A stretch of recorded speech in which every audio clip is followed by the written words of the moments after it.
Oi, hoje vamos conversar sobre o I Ching. Considerado um dos livros mais antigos da humanidade, o Livro das Mutações contém os princípios de toda a cosmologia chinesa. Inicialmente, o I era simbolizado pelo camaleão e significava mutação, mudança e movimento. E a palavra Xing significa livro, I Ching, Livro das Mutações. A sua autoria é atribuída a 4 sábios. Primeiro, o Fu Zi, porque foi no seu mítico império que se tem a origem do I Ching em sua forma oracular. Depois, o rei Wen, que compilou os 64 hexagramas e os julgamentos.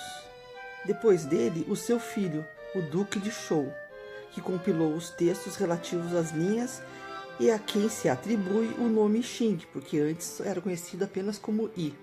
E por último, o Confúcio, que o enriqueceu com seus comentários chamados de As 10 Asas, e sendo o I Ching um dos 5 livros fundamentais do confucionismo, a saber, o Livro das Canções, o Livro dos Ritos, o Livro da História e o Crônica da Primavera e do Outono. No Ocidente, o responsável pela divulgação do I Ching foi o sinólogo Richard Wilhelm, que em 1923 o publicou. E esse conhecimento ele obteve durante os anos que morou na China, contando também com o apoio de um velho e sábio mestre, Lao Nai Xuan, que morreu ao ser concluída a tradução para o alemão. Wilhelm também traduziu o livro Tao Te Ching. O I Ching, com seus 8 trigramas, representa tudo o que ocorre no céu e na terra e a contínua transformação de um no outro. Tem várias camadas de significados e representa os vários processos da natureza, representando, portanto, o mundo arquetípico ou, como preferir, o mundo das ideias de Platão. Como oráculo, sua consulta tradicionalmente é feita com 49 varinhas de melifólio, um tipo de árvore considerada mágica, mas envolve uma série de rituais que, se cumpridos rigorosamente, estende o tempo de uma consulta para mais de 1 hora. Por isso, o método mais comum entre os praticantes é o das moedas, que, embora simples, permite obter o trigrama correspondente à consulta.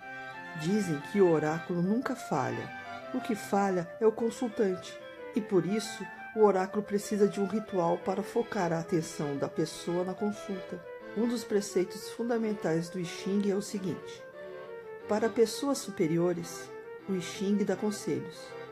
Relativamente a pessoas inferiores, faz previsões. Por pessoas superiores são as consideradas aquelas que estão se esforçando para melhorar o seu estilo de vida, o seu comportamento e no acumulamento de sabedoria. Já as pessoas inferiores são consideradas aquelas que são levadas pelos caprichos do destino. O I Ching, além de oráculo, também é conhecido como um livro político, onde os governantes chineses buscavam inspiração para os seus governos. E como livro de sabedoria, o I Ching tem uma importância muito maior. Lao Tse se inspirou nele em seus mais profundos aforismos. O simbolismo principal contido no I Ching é a mutação, é que tudo flui, nada é fixo ou imutável, que não se deve fixar sua atenção sobre os entes transitórios e individuais, mas sim sobre a viga mestra da vida, que é o uno, no interior do múltiplo. No início, os seus signos eram usados como oráculos e restringia-se a responder sim ou não. Com o tempo, perceberam a necessidade de uma diferenciação maior, pois os processos da natureza são muito maiores e que as mudanças corriam no processo transitório e lentamente. E foram acrescentando linhas combinadas aos pares. Assim deu origem aos trigramas, que são os 8 símbolos que são as bases do I Ching: o céu, a terra, o trovão, a água, a montanha, a madeira, o fogo e o lago. E ainda num período muito remoto, para abranger uma multiplicidade ainda maior de mutações, se criou os hexagramas e se obteve o total de 64 signos utilizados até hoje. Com o tempo, foram sendo denominados de positivo ou negativos, e ainda mais recentemente receberam a denominação de Yang e Yin, Com a vida do livro das mutações ao Ocidente, esses signos Yang e Yin ganharam uma ideia de uma doutrina fálica, com todas as suas inevitáveis consequências. Por isso é importante salientar neste momento que, à parte a nossa formatação cultural de gênero, o que o I Ching vem nos ensinar é que somos mutantes e, como tais, devemos nos tornar um todo orgânico, em harmonia com a vontade soberana, ou seja, com o Tao. Na realidade, o sentido original de Yin significa nebuloso, sombrio, e Yang, algo que brilha ou luminoso. Sendo importante ressaltar que Yin e Yang não aparecem nos textos do livro, nem nos comentários mais antigos. Mas o nome não importa, porque o que devemos fixar é a noção de mutabilidade e interação que os 64 hexagramas representam e a sua teoria das ideias que surge com essa noção de mutação. Ou seja, que todo acontecimento no mundo visível é um efeito de uma imagem no mundo invisível. As pessoas sábias estão em contato com as esferas mais elevadas, tendo acesso a essas ideias através de uma intuição direta, podendo assim intervir no mundo. O I Ching nos mostra a imagem de como ouvir a ser das situações.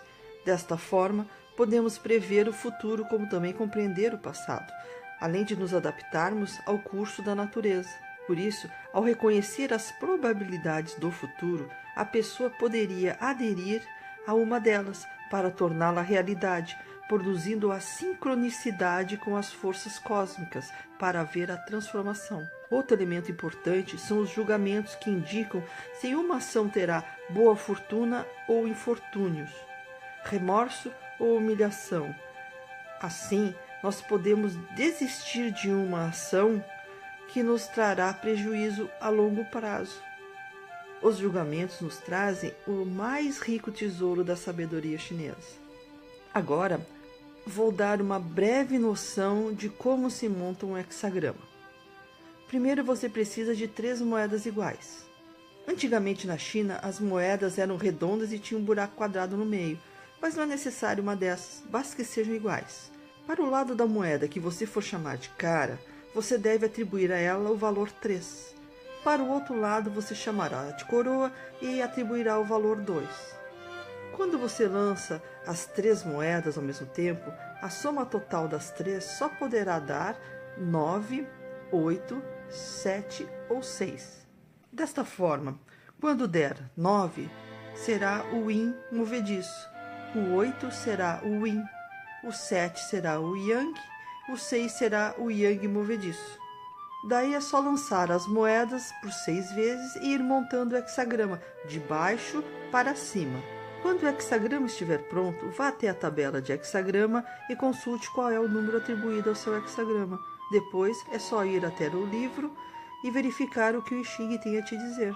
Mas cuidado, quando no seu hexagrama tiver o 9 ou o 6, que são móveis, devemos montar um outro hexagrama transformando o 9 em 7 ou o 6 em 8. Assim, quando ocorrem linhas móveis, além da leitura do julgamento e do conselho do hexagrama inicial, devemos ler também os textos referentes às respectivas linhas móveis.